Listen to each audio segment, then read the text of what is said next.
Olá a todos, estamos aqui para mais um episódio do Step Talks com Fernando Brito Barros, que é o CEO da FBB e Country Manager da Qualco, que nos vai contar uma história interessantíssima, muito rica, cheia de experiência internacional e com muita energia, com muito vigor, muito networking e muito sucesso. Os nossos ouvintes estão muito desejosos de conhecer.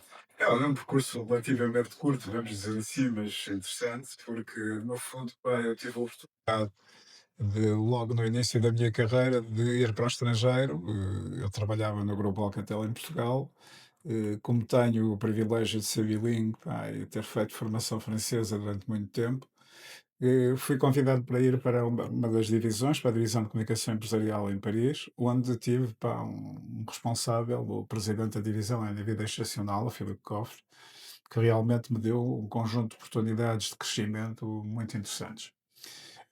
Isso abriu umas portas internacionais. Depois, pela situação de falar português e de a Alcatel, na altura, ter sido convidada a ir para o mercado brasileiro, onde não estava presente, uma daquelas histórias muito interessantes. O presidente Alcatel vivia para a Avenue Foch, no mesmo prédio em que vivia para o fundador e presidente do Banco Itaú, aquelas conversas de vizinhos, não é? E o Banco Itaú tinha feito um conjunto de investimentos, sobretudo na área das telecomunicações, tendo suportado financeiramente a Standard Elétrica no período delicado em que a Alcatel tinha também tomado a decisão de adquirir o ramo de telecomunicações da ITT, portanto, e fui convidado por falar português. Não era exatamente o português do Brasil, não é? Isso é sempre aquele velho problema, não é? Já tem que aprender a falar um pouco.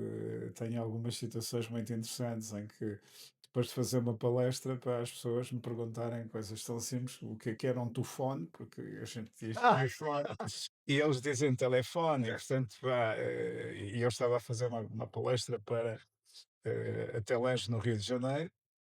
Epá, tive lá duas comissões. Normalmente as comissões internacionais são de 3 anos.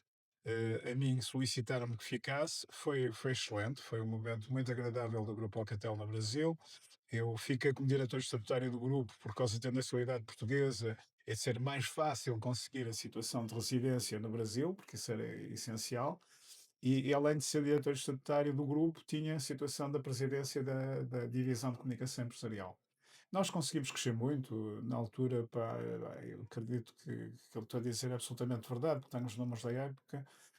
Eu consegui mais ou menos converter para a filial brasileira na segunda empresa no mundo em termos de vendas. incrível. A primeira era a França, obviamente, não é? O Grupo Alcatel é um grupo de origem francesa, não é? Apesar de ser a fusão de várias empresas, com a Thomson também na parte de comunicação empresarial e com a Standard Electric. Pá, mas conseguimos atingir um volume de negócios extremamente grande. O líder na época era a Siemens e eu acho que nós chegamos a uma situação de ficar ali mais ou menos ela por ela. Durante essa vida no Brasil, tive a situação muito interessante, que mais tarde veio a dar origem à Altitude Software, Uhum. que foi ter um cliente muito interessante no Brasil, que era o antigo Banco Nacional, depois adquirido pelo Unibanco e hoje fazendo parte do grupo Itaú Unibanco também, que pretendia fazer uma coisa, pá, em 1994, que era criar o conceito de agências virtuais. Portanto, ninguém teria contacto direto, era tudo Em que feito ano é que estamos a em falar? 1994. Impressionante. Pronto, e isso foi muito interessante, pá, e o Banco Nacional tinha criado um grupo, pá, de pessoas que tinha andado a viajar pelo mundo, Estados Unidos, Japão, o Sudeste Asiático, Europa, e tinha passado em França e tinha visitado um banco que foi um dos primeiros bancos virtuais, que foi o Banco Cortal, e quando visitaram o data center, verificaram que estava lá Alcatel. Ora, Alcatel era, na altura, eu era um dos principais fornecedores de tecnologia para o banco, e então, quando chegaram ao Brasil, convidaram para ir falar com eles e disseram: "Epá, nós estivemos lá, vimos isto, portanto, a tecnologia é vossa." Eu disse: "Epá, eu venho da divisão, eu venho sobretudo da área de produto. Não conheço, mas pá, eu tenho acesso direto." Liguei para o Filipe, para o presidente da divisão, disse: "Olha, não, nós estamos a fazer um trabalho interessante com os moços portugueses, pá, que também estão muito interessados nisso, etc. E tal." E está bem, e deu-me os contactos, eu não os conhecia na época pessoalmente, e eu liguei para Lisboa, e é um moço hoje que já não se dedica à área de tecnologia, foi, como eu costumo dizer, mais inteligente, está a tratar dos vinhedos que comprou aqui no Douro, não é? Hoje é produtor de vinho, o Boa Abílio vida. Tavares da Silva. E disse: Olha, pá, falei com a França, sei que vocês estão a fazer um desenvolvimento nesta área, seria talvez muito interessante, pá, eu gostava muito de vos convidar para virem cá. Epá, o Brasil naquela época não tinha a imagem que tem hoje em Portugal, não é? Portanto, Claro. pá, ele disse: Não, não sei o quê, não sei o que mais, e pá, não, acho que não estamos interessados e tal. Pronto, pá, acabou. Não estão interessados, não estão interessados, não posso forçar. Passado, pá, aí que é 1 hora, 1 hora e meia, o outro sócio, que era o Carlos Quintas, liga-me e disse: Não, estamos muito interessados. Exatamente o contrário. Estamos muito interessados em ir aí, vai ser fantástico, vai ser muito interessante e tal. E pá, eu consegui juntar na época o Carlos Quintas, o Abílio Tavares da Silva e o colega que nós tínhamos na Alcatel França na área de produto como responsável, no fundo era quase como se fosse o gestor de produto daquilo que veio a ser mais tarde uma coisa anterior ainda ao mundo dos contact centers e que a gente chamava de ACDs, distribuição automática de chamadas, estás a ver? Portanto, ainda foi a primeira situação. Epá, nós fizemos a apresentação, pá, foi muito interessante. Eu já disse isto várias vezes. Pá. Nós fizemos, ainda não havia PowerPoints, né? Portanto, tinha de dar a transparências. Pá. A gente fez as transparências durante o dia. A minha secretária, que era uma menina por acaso de origem portuguesa, madeirense, ficou durante a noite a fazer as transparências. O motorista de manhã levou umas transparências ao hotel e fomos para a reunião lá do Conselho de Administração do Banco Nacional, que na altura tinha a NATEC, Nacional Tecnologia, em Alphaville, e fomos apresentar. Não é? O drama pá, é que a gente tinha as transparências, mas não sabia qual era o valor do produto. Não é? Porque a gente tinha desenhado ali um produto nas transparências. Não é? Então a coisa foi um pedaço mais complicada. Chegámos ao fim da apresentação, pediram para sair, ficaram as pessoas reunidas. Chamar Transparent Wear. E, e eu e o Carlos Quintas ficámos cá fora, no hall de entrada, sentados, a aguardar. Entretanto, pá, o Virgílio Veloso, que era o responsável de tecnologia do banco, disse: pá, Brito Barros, eu queria falar consigo e tal, mas não se importa de ver sozinho? Não, não. Então. E a grande questão foi: pá, a gente precisa de uma proposta efetiva, não é? Estamos muito interessados no produto, precisamos de uma Quanto proposta. é que. Epá, aquilo depois eu disse-lhe, pá, foi aquela cena de comercial, não é? Epá, isto é um produto novo, pá, ainda está numa fase de validação, de teste, portanto nós ainda não temos produto definido preço para isto, etc. Mas eu amanhã, pá, com a diferença horária, não é? Vou falar com o presidente da divisão e vou ver se ele excepcionalmente me diz pá, qual é o preço que eu vos posso propor. O objetivo principal foi perceber o que era o preço de uma solução daquele género, porque Exatamente. nós só tínhamos praticamente pá, como concorrentes duas empresas que estavam no mercado americano, portanto pá, foi o trabalho de investigação de tentar posicionar aquilo. Pá, era evidente, estamos a lançar um produto, não podia estar ao mesmo preço dos outros, pá, mas tinha uma diferença de 5% já era suficiente, não é? Por isso foi ser Uau! assim. Pô. Isso é genial. Pá, na altura recordo-me, nós conseguimos tirar para um pedido de 800 mil dólares, foi aquilo que a gente vendeu, que no fundo depois veio a Que era dar uma pá, fortuna nessa altura. a base pá, daquilo que a gente fez com a altitude, não é? Pá, eu na Alcatel estava numa situação muito agradável, estava muito bem visto pela administração, pá, portanto, para o Carlos Quintas e o Abílio continuaram a desenvolver a empresa, eu dei sempre o máximo de apoio. É lógico que depois, para atrás do banco, apareceram mais uma série de clientes, entre ele o próprio Banco Itaú, ok?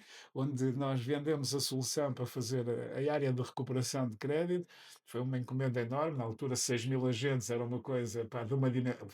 O Brasil é um país de 200 milhões de pessoas, 200 e Não, muito, não é? Portanto, a dimensão é sempre totalmente diferente, enorme. diversa daquilo que nós temos na Europa, mesmo considerando a Alemanha. E, portanto, isso deu-nos a possibilidade de lançar isso, lançamos isso, foi um projeto extremamente interessante, inovador, no fundo nós criamos um pedaço do conceito de retirar a inteligência toda para um servidor externo e utilizar aquilo que eram os computadores habituais, não é? Quase como escravos, não é? Sim. Pronto, e lá continuei, em 1998, não sei se queres fazer um... Já agora, Diz, vamos diz, viajar aqui um bocadinho no diz. tempo, que é, eu vou também me apresentar, acabei por não me apresentar. Peço desculpa. Pedro Castro Henriques, CEO da Strong Step, e vejo aqui vários pontos em comuns deste trajeto. Portanto, antes de mais, já vivemos os dois em França, não é? Que acabou, começou por estudar em França, isso França. também Sim, abriu sim, sim. portas, não é? Sim, Na sim, sim. Alcatel e Exato. a questão Eu cultural e fiz, linguística. pá, eu fiz a escola francesa em paralelo com a escola portuguesa, praticamente, estás a ver? Fiz toda a formação da Aliança Francesa até o nível mais elevado que existia aqui. Espetacular. Porque, pá, como tinha um ramo da família, uma meia-irmã do meu pai que vivia em França, em Bordeaux, casada com um senhor italiano, e eu tinha o privilégio de todos os verões, não é, passar a minha vida em França, não é? Portanto, ir para a França fazer as férias era o Realmente ex-libris, não é? é Portanto, único essa portanto, oportunidade e na altura que foi. Outro ponto que eu também destacava aqui, que temos em comum, tem a ver com a faculdade, não é? A Faculdade de Engenharia engenharia. da Universidade do Exato. Porto, a FEUP, onde também estudou, não é? Exato, Eletrotecnia. exato, eletrotecnia, pá, e onde eu me formei, no fundo. Aliás, tive a sorte de ter excelentes, pá, professores. Pá, tentei sempre ter mais ou menos uma situação agradável em termos de formação. A maior parte dos meus colegas ficaram como professores lá na faculdade, ainda estão lá. O Gabriel, o João Abel Peças Lopes, etc. São moços que Adriano Carvalho, não é? são pá, imensos, imensos. Pá, enumerar todos já é relativamente difícil e eu vou lá com alguma regularidade, ainda os vejo com cuidado e gosto muito, porque pá, eles têm sempre aquela situação da universidade, não é? Portanto, a formação contínua pá, como eu costumo dizer, uma hora de conversa com eles é a mesma coisa que uma semana de trabalho para tentar ir buscar outra vez o mesmo nível de formação. Aquilo que eu acho muito interessante e que eu senti é que eles também estão muito interessados em que algumas pessoas tragam a experiência de trabalho, não é?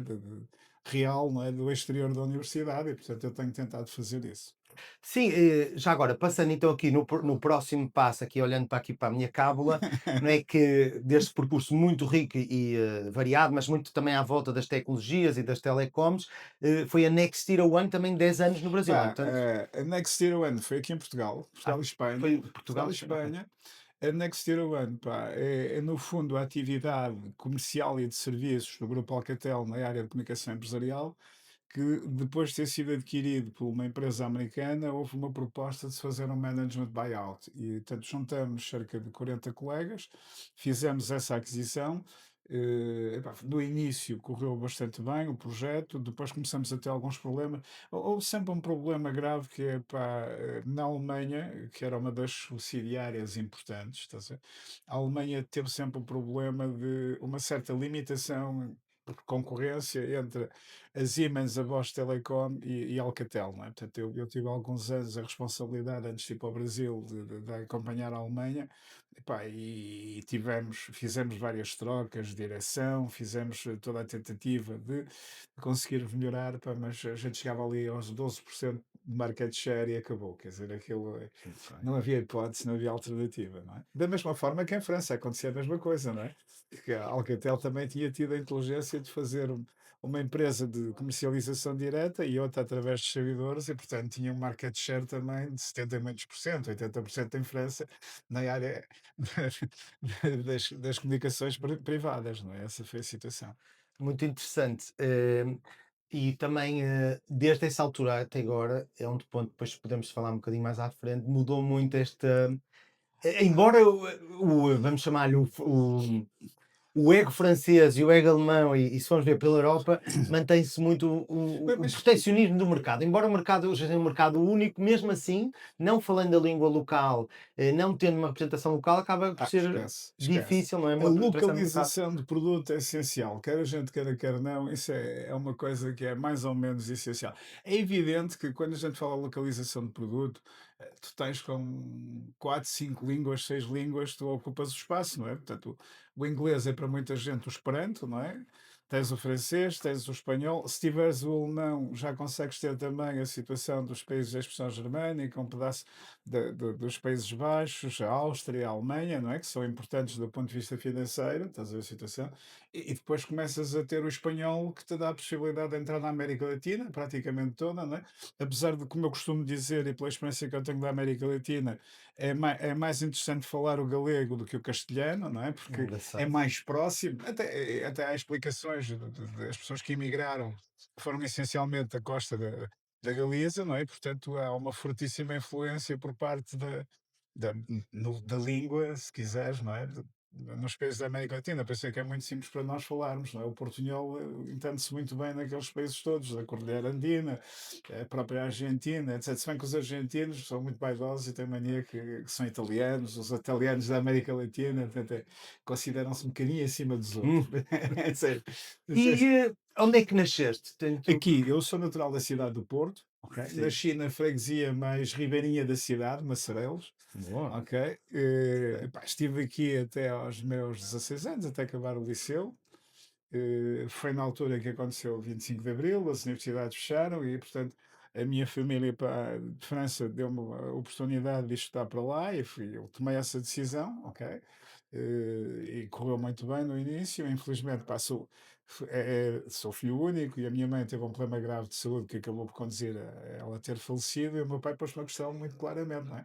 Pá, és filho único, a mãe está nesta situação, queres acompanhar a mãe ou queres ficar aí? Eu tomei a decisão, pá, de regressar e, portanto, continuar aqui e acho que foi uma boa decisão, porque em termos de formação, eu acho que a FEUP realmente nos incutia, pá, os profs que a gente tinha, os profs e os assistentes, pá, eram indivíduos com muita competência, pá, Eu portanto... sou suspeito que sou professor convidado na FEU, portanto não posso agora falar em causa própria. Mas podes dizer bem, mas podes dizer bem. Exatamente, mas posso puxar aqui por outra veia, que é a questão de ser portuense e de que forma é que essa cultura que é reconhecida, quer dos internacionais quando vêm cá, de saber receber, saber abrir os braços, Eu, de forma é eu, que isso também ajudou no Brasil, em França, eu portanto, vou-te nos sítios dizer onde uma teve. coisa, eu aí, pá, há um senhor, pá, que sinceramente não sei se, espero que ainda continue a estar vivo, que era o diretor-geral na época, pá, da ABB, que é em Portugal, o Nuno Braga, pá, que depois saiu da ABB, pá, e foi para Alcatel, quando a Alcatel decidiu investir em Portugal. A Alcatel tinha cá um distribuidor, pá, que se chamava Telebri, nós transformamos aquilo Ok, em Alcatel Comunicação da Empresa, não é? Mas, portanto, eles adquiriram o distribuidor. interessante. Já tinha aqui alguma base relativamente importante, fizemos um trabalho, eu diria, muito bom em termos de desenvolvimento, e a empresa conseguiu ter a notoriedade que teve, não é? Depois, posteriormente, obviamente, com a fusão com a Standard Elétrica e com a parte de comunicação da Standard Elétrica, aí o peso aumentou substancialmente e foi exatamente nessa altura, quando se fez a fusão, que eu fui para fora, para a França. Aliás, o Nuno Braga foi convidado para ir para a França também trabalhar, Sim. ficar com a responsabilidade da América Latina, portanto, ele é que fazia a supervisão relativamente aos países da América Latina, e logo de seguida eu fui convidado para a divisão também, para assumir toda a parte comercial da divisão. Eu tenho aqui uma certa inveja da coragem aqui do Fernando Brito Barros. Eu partilho só uma história muito rápida. Eu, quando terminei o curso, pronto, apaixonei-me, estava a estudar, fui para Toulouse, depois da FEUP, e apaixonei-me por uma sueca. Fui 4 dias a conduzir até à Suécia, depois fiquei a morar num apartamento que ela tinha um T0 em Malmo, e a certa altura foi bater à porta da Ericsson e disse que queria trabalhar lá, queria falar com o presidente. E eles, na altura, ficaram assim a olhar para mim, mas olha, desculpe, você marcou uma reunião, confirmar essa reunião. Eu disse: olha, na verdade, eu mandei 2 e-mails e o presidente não me respondeu. Ah, então espera aí. Long story short, teve 10 minutos a falar ao telefone. Eu pensei, vai chamar o segurança ou a polícia e vamos expulsar. Mas não, chamaram o vice-presidente Anders Gustafsson e tive a reunir com ele. Ele disse: ok, Pedro, gostei do teu currículo, tu estiveste a fazer em Toulouse, a trabalhar com melhoria de processos, desenho de processos, num projeto da aeroespacial, da Matter Aerospace, para trabalhar para a Airbus, e nós precisamos fazer isto aqui no 3G. Então, disse se eu passasse lá as 5 entrevistas que podia ficar lá. Mas eu tive uma outra proposta que eu recusei, porque tive um bocadinho de medo, que foi uma proposta de uma empresa de Malmo que me disse: olha, tens duas hipóteses. Ao fim de um dia de entrevistas, sentou-se o vice-presidente e mais uma série de pessoas que achavam na altura que eram extraterrestres, estamos a falar no ano 99, parecer um português na Suécia, sem ser de férias, era muito raro. Então eles viraram-se para mim e disseram: olha, tu vais ficar responsável deste produto C++, e eu pensei, bem, se calhar fiz aqui um oversell dos meus skills de programação, ou vais ficar responsável por este mercado que era o Brasil. Em que eu pensei, bem, como é que eu vou conseguir governar pessoas do Brasil, quando eu ainda estou aqui na minha primeira carreira, primeiro passo, e acabei por recusar. Mas tu foste corajoso de ir para um mercado tão grande, para um desafio tão grande Pá, como o fizeste com a altitude e com. quando se está num grupo daqueles, a gente tem que ter noção do seguinte, não é? Quando se recebe um convite para ir assumir um país, estás a ver a situação, tem duas alternativas, ou diz que sim, ou diz que não, e tem que procurar outro futuro, não é? Isso é lógico, não é? Porque senão, como a gente diz em França, ias para um Pai-Carro Douré, para um armário dourado, não é? Quer dizer, que Pois, ficavas lá com muito agradável, provavelmente não te iam mandar embora, mas a tua capacidade de progressão na tua carreira acabava. estagnava ali, pura e simplesmente. Pá, eu fui ao Brasil, pá, a primeira vez em 1990, estive lá cerca de 4 meses, pá, levei um conjunto de pessoas comigo e andamos a visitar as empresas que o Dr. Lab Stuhl nos tinha proposto como oportunidades interessantes para o Grupo Alcatel. Havia uma empresa lá que era a Multitel Reserva, havia outra que era a Lebra Telecom, e nós, na altura, fizemos um relatório. Eu fui entregar o relatório ao Conselho de Administração da empresa, da Alcatel, e, pá, agradeceram muito, etc. Tinha falado com toda a gente. Nessa altura, por acaso, conheci uma pessoa, pá, é daquelas pessoas no Brasil que ou era muito bem vista ou muito mal querida, que depois foi governador do estado da Bahia, que na altura era ministro das Comunicações, que era o Dr. António Carlos Magalhães, que também fez o favor de me ajudar muito, criamos uma relação muito agradável. Havia uma diferença de idades grande, portanto, eu na altura era um jovem com 31 ou 32 anos, não é? E o Dr. António Carlos Magalhães tratava-me quase como uma criança, não é? Porque ele já era um senhor com idade. Depois conheci o filho também, que foi presidente da Assembleia Constituinte, o Luís Eduardo, e realmente, pá, ajudou muito a falar com ele. E passado 2 anos de entregar esse relatório, de uma forma surpreendente, fui chamado outra vez para me dizerem: olha, afinal nós vamos fazer e temos aqui uma proposta para ti, que é isto tomar conta da empresa no Brasil, e pronto. Não havia muita alternativa, não é? Mas foi talvez um dos momentos mais gratificantes, eu posso dizer assim, que tive. O Brasil, pá, é obviamente um país enorme, não é? Eu tenho o privilégio de conhecer o Brasil, provavelmente como muitos brasileiros que me visitam hoje e que somos amigos me dizem que eles não conhecem, porque no Grupo Alcatel nós tínhamos uma filial em cada capital de Estado, não é? Portanto, eu andava a fazer quase o trabalho de itinerante, não é? Porque pá, tinha que Espetacular. visitar as pessoas, tinha clientes em quase todo lado, tínhamos um conjunto de servidores e, portanto, para eles era muito importante, não é, que o responsável da empresa os fosse visitar, não é? E, sobretudo, conhecer a realidade local. Hoje, obviamente, o Brasil é um país muito mais desenvolvido. Infelizmente, pá, não se desenvolveu só em tecnologia e nas outras áreas, agrícola, que é, do meu ponto de vista, um líder de mercado. Mas vou-te contar também um projeto que eu fiz no Brasil muito louco, pá, que foi. O Brasil é um grande produtor de carne suína, pá, e está lá presente aquilo que é considerado hoje a maior empresa, pá, na área de suínos. Uhum. E então eles têm uma coisa muito interessante, que é: têm granjas só de machos e granjas só de fêmeas, não é? Meu Portanto, Deus. reprodução, estás a ver? Concentração. E então recolhem o sêmen nas granjas de machos e têm que transportar. E o sêmen tem que ser mantido entre 16 e 18 graus. Ok. Ora, sendo o Brasil, pá, o continente que é, não é? E as pessoas esquecem-se que entre Natal, por exemplo, e Porto Alegre é a mesma distância que de Helsinki a Lisboa, não é? Portanto, isso dá logo mais ou menos uma 5 dias. visão. E, portanto, com temperaturas totalmente diferentes, no norte muito quente, no frio, durante o inverno frio, etc.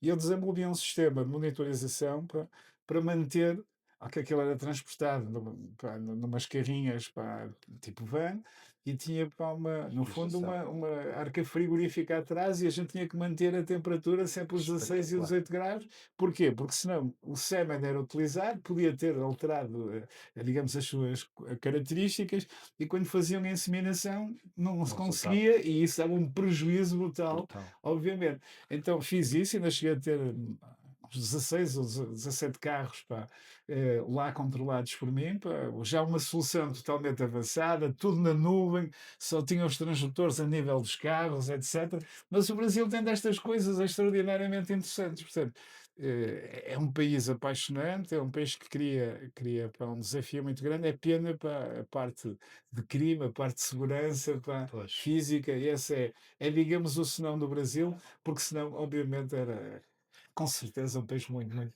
Muito bem, eu queria fazer aqui uma pequena provocação, Diz lá, diz lá. que é, será que é possível nós dizermos que a Altitude Software, tu foste sócio, certo?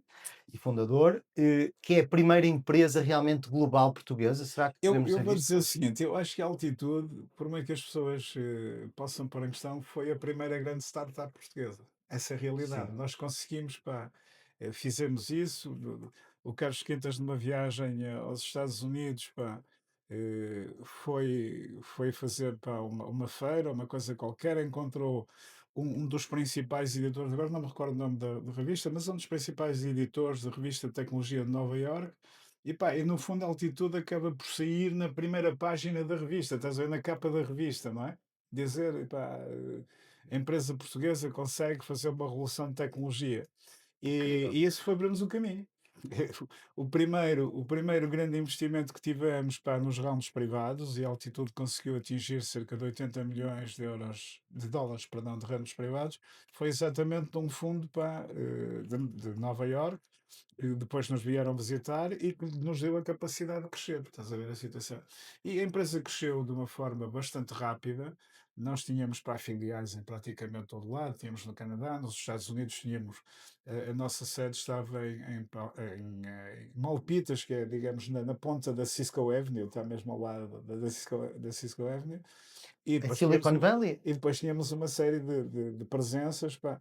Mas o mercado americano, as pessoas têm que ter consciência, não é um mercado simples, pá. Não é? Cada estado é praticamente um estado e, portanto, ou se consegue ter uma presença local. Eu, por acaso, tenho que dar os parabéns a um colega que também fez este projeto da altitude comigo, que foi o Paulo, e realmente ele foi dos que teve maior sucesso, pá, no Brasil, e parabéns, pá, fez um trabalho extraordinário, mas é preciso ali mas o Paulo também tinha uma coisa, o Paulo praticamente tinha terminado o seu doutoramento em Stanford e portanto já estava Incrível. muito, muito no meio americano, pá, e foi assim, pá, não é fácil, Histórias não é incríveis, fácil, não é realmente, fácil. e Opa, e únicas. depois tivemos aquele azar que eu costumo dizer, pá, por isso é que eu digo, pá, a nossa falta de experiência e aprender, pá, no dia a dia.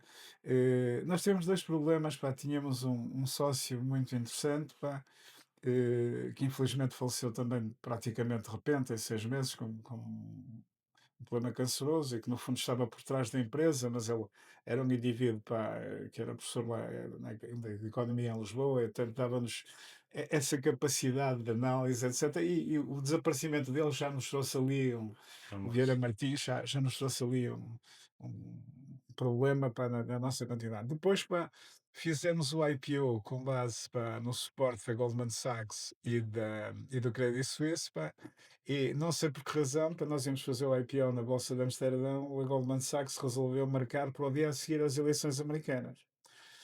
Isto em 2001, quando houve a famosa guerra entre o Bush e o Al Gore, não é? E a recontagem de votos na Flórida. Epá, e as bolsas todas estavam a cair, obviamente, não é? Porque havia ali uma indecisão se ia ser o Bush que ia ser eleito, se ia ser o Al Gore, ok? E portanto, pá, como o nosso booking era praticamente todo de fundos americanos, nós íamos levantar 100 milhões de dólares na época, epá, o presidente da Bolsa de Amsterdão convidou-nos claramente para retirar o IPO, pá, porque podíamos ter o risco de ninguém claramente ter a decisão de avançar. E, portanto, pá, não só não levantamos os 100 milhões, mas ainda ficamos, pá, com uma dívida de 9 milhões, pá, do roadshow, não é? Quer dizer, para facilitar a vida.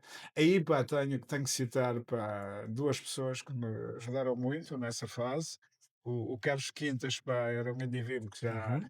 gostava muito do budismo e tinha tomado a decisão de fazer aquele retiro de 3 anos, pá, 3 meses, 3 dias, 3 horas e 3 minutos, no sul da Puxa, eu já França, fui a 5 dias de silêncio, mas no três sul, anos. no sul da França, e fez mesmo, pá, no sul da França. Ele hoje é monge budista, é uma pessoa relativamente próxima do Dalai Lama, ok? Inclusive quando o Dalai Lama cá veio a Portugal, foi o Carlos que fez, que o recebeu e que o acompanhou sempre.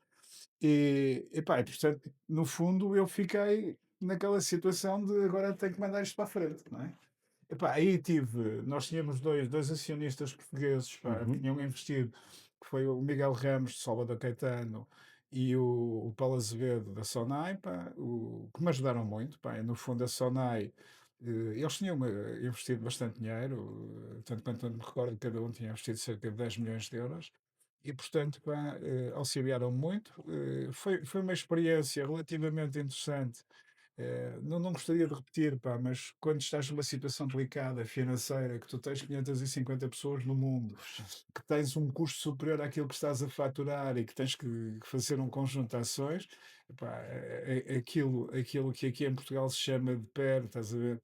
Eu tive que fazer o Chapter 11 na empresa americana, pá, fiz a mesma coisa, pá, na nossa holding que estava na Holanda na época, por isso é que fizemos lá o IPO.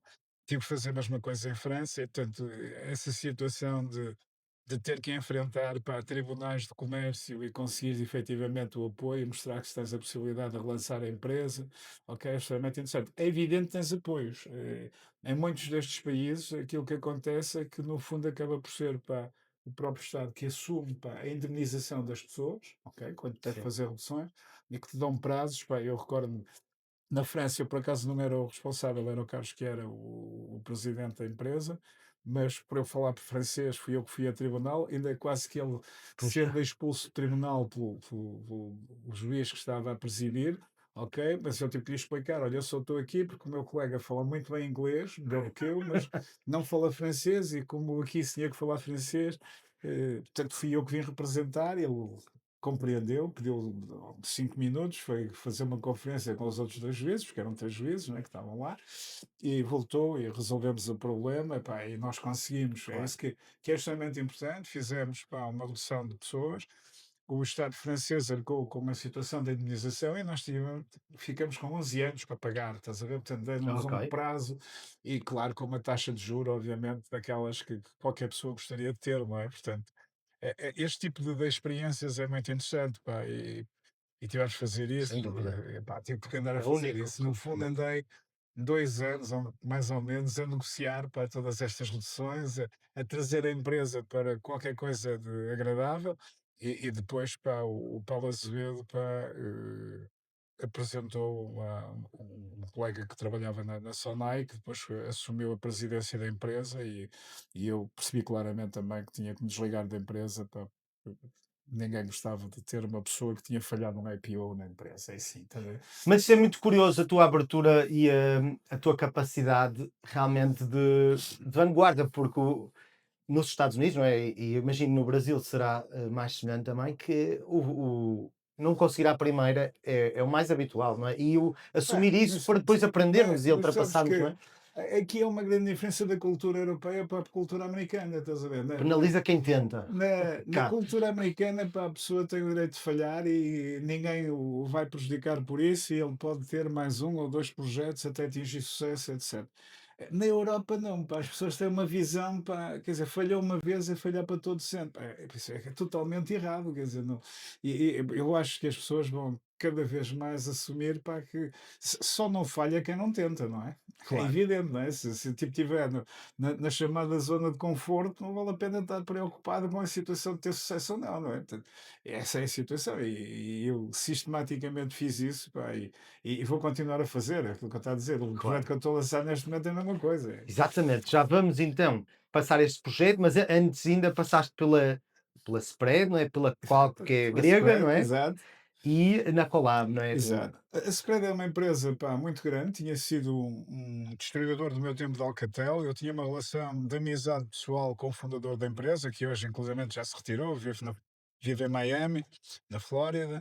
Mas que está à frente é o filho. Opá, foi também interessante. Foi, no fundo, fazer um pedaço para a situação de reestruturação da empresa. Foram 4 anos extraordinariamente exigentes, pá, pá, encontrei uma coisa que foi, digamos, uma diferença grande de visão entre o filho e o pai. O pai era muito mais próximo de mim e, portanto, eu tive consciência absoluta de que, pá, iria ter alguns problemas de visão Claro. com Essa o diferença. filho do fundador.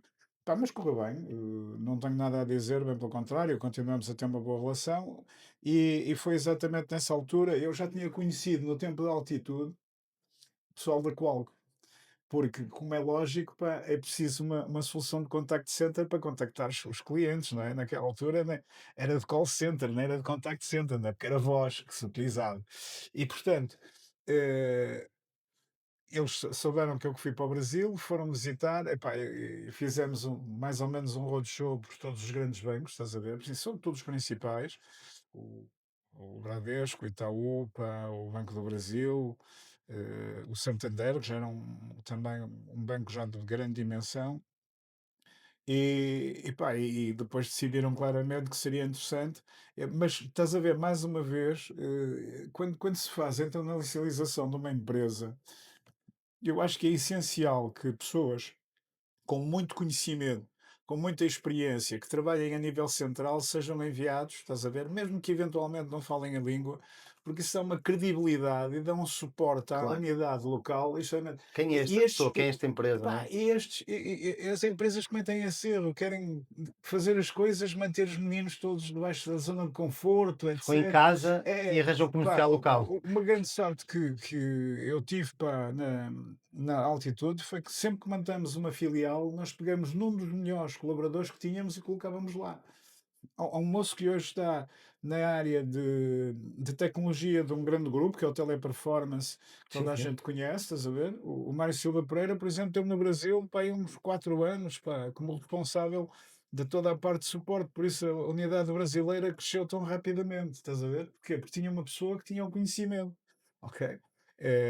Portanto, há esta atitude de Proativa e de ir criar, ao local, não é? utilizar gente local por causa da língua, do conhecimento do mercado, etc. Mas dar o backup com Da casa alguém mãe. que conhece realmente a solução que é capaz de fazer. Ainda agora, quando alguns colegas brasileiros me falam de vir para a Europa, etc., a primeira coisa que eu lhes digo é: meninos, fazer um projeto de internacionalização não é uma coisa simples. Não é nada de extraordinário, é preciso ter alguns cuidados. E, portanto, eu tenho sistematicamente recomendado que mandem para cá pessoas que são efetivamente de qualidade e de bom nível. Evidente que hoje nós estamos um bocado, é o contrário, não é? Antigamente eram os portugueses todos queriam ir ao Brasil uma vez, não é? Agora é o contrário, agora os brasileiros todos querem vir a Portugal para conhecer Portugal, porque está na Europa, pela imagem que Portugal criou, etc. E portanto, trazer pessoas com talento, com conhecimento, com capacidade é relativamente simples.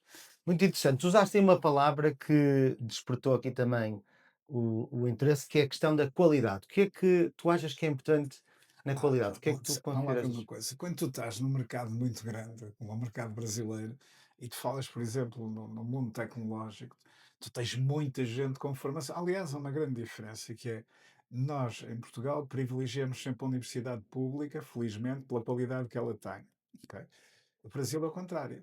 A universidade privada é que é normalmente cotada, que não sei o quê, que não sei o que mais. Ora E bom, cara, pá, há muita gente que tira cursos, há muita gente. Aliás, o brasileiro tem por princípio ir trabalhar e fazer o curso em horário pós-laboral. Estás a ver? Os jovens fazem muito isso. E isso acaba por trazer algum problema porque depois não têm tempo para estudar e para se preparar devidamente. pois. Agora, quando eles são bons, aí são muito bons. Aí não vejo distinção nenhuma para os colegas que eu conheci nos Estados Unidos, aqui na Europa, em vários países. Pá, são pessoas com muita qualidade. Mas o Brasil tem um problema, é que tem muita gente e, portanto, também há muita gente má. Sim. Ok? E a nível da empresa e destas questões de qualidade, compliance, como é que tu vês esta questão? Opá, é preciso ter muito cuidado, não é? Tens que saber com quem te vais juntar, tens que validar um pedaço, estás a ver? Epá, eu tenho a sorte de ter muitos contactos no Brasil, muita gente, e portanto, dizer como abertura para aos CEOs das empresas ou às vezes até aos diretores de tecnologia, pá, eu estou interessado em trabalhar com vocês, mas atenção, eu não posso falhar. Portanto, eu tenho que Claro. ter gente que provadamente já justificou a sua competência. Estás a ver? Exatamente. E daí, se calhar, podemos E passar a esse, ponto para a FBB, para as pessoas que tu tens certificadas, não é? claro. Pá, hoje Portugal tem uma imagem no Brasil, eu penso que toda a gente tem noção disso, que é aquele país europeu onde, primeiro, fala a mesma língua, o que facilita extraordinariamente. O brasileiro também tem esse problema de ser um pouco avesso a outras línguas e, portanto, pá, isso que é uma limitação natural, apesar de normalmente, antigamente, eles sistematicamente irem para os Estados Unidos, pá, eles têm uma certa dificuldade e continuam, como eu costumo dizer, a viver em guetos, não é? Onde se fala português é que, pronto. Aqui tem esse privilégio, não é? Eu recebo constantemente, pá, como eu estava a dizer, estou casado com uma menina brasileira, estou a receber imensa gente, ainda ontem fui despedir, fiz um jantar de despedida de pessoas que estavam aqui, pá, e toda a gente está a vir cá e a primeira coisa que querem é comprar um apartamento aqui, para fazerem aqui para um pedaço do ano e tal, estás a ver? E pá, toda a gente que eu estou a receber fica maravilhado, não é? Claro. Quando vai, como está a acontecer, eles estão a ver, uns já estão a voar, outros vão voar ao final do dia. Pá, é sempre o mesmo problema, já estão a pensar quando é que vão voltar, não é? Sim, isso é uma tendência que nós também vemos, que é um brasileiro que tem capacidade económica, que quer entrar na Europa e vê Portugal como uma porta de entrada e com uma tal residência primária, secundária, para poder ter uma base segura na É, Europa, fora do pá, Brasil também. epá, as crianças poderem andar à vontade na rua, é o ensino público, pá. Tu estás ligado à faculdade também, um dos projetos que eu dei apoio ao Adriano, aquilo que aconteceu foi, pá, que em 12 tínhamos 5 ou 6 brasileiros. Pá, e conversava com eles, não é? Até porque, obviamente, dizias, pá, tenho uma experiência no Brasil, eu tenho quase 20 anos no Brasil e tal. E o que é que acontece? As famílias estão a descobrir uma coisa: é mais barato quando são pessoas de descendência portuguesa e, portanto, terem a oportunidade de estar aqui e pagarem as propinas de uma universidade pública, sai-lhes mais barato porem aqui os filhos, mas podem até pagar um apartamento e a alimentação, do que estar a fazer um curso numa universidade privada no Brasil que vão pagar a mesma coisa. Claro. E provavelmente não vão ter a mesma saída que têm aqui, não é? Porque ter daqui o curso depois tem toda a abertura no Brasil de fazerem o que querem, ou de ir para o outro lado do mundo, não é? Aliás, eu achei graça porque a maior parte dos miúdos que acabaram o mestrado, pá, todos concorreram e foram para a Europa, não é? Para a Europa do Norte, mas é frio, não é? Então, passado um ano, volta, não é? Então, Portugal, apesar de tudo, Exato. tem a vantagem Foi o meu caso, eu fui de 3 ser anos simpático, de ser com base simpático. na Suécia a trabalhar na Ericsson, trabalhei em 8 países com base na Suécia, mas passado um tempo é a comida, é a língua, é o calor, Ok. não é? E O tu, e calor tu, e humano tu ainda também. estavas cá para o sul. Exato. Eu quando estava na Azeia, Brombaveira, tinha que ir fazer as formações em Lúdio, um bocadinho acima do Círculo Polar Ártico, não é? Menos Calma. 28, menos 30. Sempre de noite no inverno. E depois sempre, pá, era de final de setembro até fevereiro, não é? Que era para a gente Meu aprender as Deus. novas tecnologias e depois no restantes meses do ano introduzir. Portanto, mas foi uma experiência agradável, foi uma experiência agradável. Muito interessante. Em termos de vamos tentar fazer aqui um sum up, que é muito difícil, porque a tua experiência é incrível. E vê-se aqui, tu foste aqui dando algumas pontas de estratégias diferentes que foram utilizadas em situações diferentes e dos resultados que se conseguiu, situações realmente muito, muito diferentes, mas que uma das coisas algumas das notas que eu tiro aqui, a questão da localização do produto, não é? Foi o primeiro ponto que falaste, ser essencial. A questão da língua, claramente, não, tu és um poliglota, não é? Essencial, Falas essencial. português do Brasil, português, Portugal, francês, se calhar francês até de várias regiões, se for preciso, não é? espanhol, inglês, Espanhol, pá. inglês, portanto, isso E ajuda ainda imenso, não é? arranhei um pedaço de italiano, pá. Italiano, espetacular. E fui parvo, pá, porque devia falar alemão, pá. A mãe dos meus filhos, a minha primeira mulher, pá, tinha feito colégio alemão e, portanto, falava fluentemente alemão, pá, mas eu essa já Ainda há o, perdi. ainda há o Já perdi, Duolingo. O já Duolingo perdi, ajuda já muito, perdi, já dá perdi. para experimentar. Muito bem. Portanto, sem dúvida que a persistência e a resiliência que tu tens é extraordinária. Aí há alguma receita para esta tua energia É, pá. infindável? Opá, vamos lá ver, eu trabalho por prazer, estás a ver? Que é uma coisa Parece bem. que é um diferencial muito grande, não é? Enquanto eventualmente as pessoas é por obrigação, pá, eu felizmente pá, tive sempre esse privilégio. Às vezes sou um bocadinho maçador para a pessoa com quem eu vivo, não é? Pá, para a minha mulher, porquê? Porque gosta de ir passear, gosta de não sei o quê, e é difícil conciliar as coisas, mas os fins de semana são sempre um meio da gente utilizar para fazer essas brincadeiras. Sim, e a questão da tua rede enorme de contactos, mas que também acho que está muito ligada aqui à tua simpatia natural e à tua curiosidade, não sei, ou a tua. O que é Sim. que achas que leva a esta Pá, capacidade que tu eu tens tão volto a grande? referir, pá, eu tive esse diretor-geral na época, pá, o Nuno Braga, que tinha muito cuidado em passar essa mensagem, estás a ver? Eu recordo-me, pá, quando recebi alguém do exterior, fosse da Suécia, no tempo da Azeia, fosse na Alcatel, no tempo da Alcatel, fosse na altitude, pá, eu tinha o cuidado de me obrigar a receber o melhor possível as pessoas.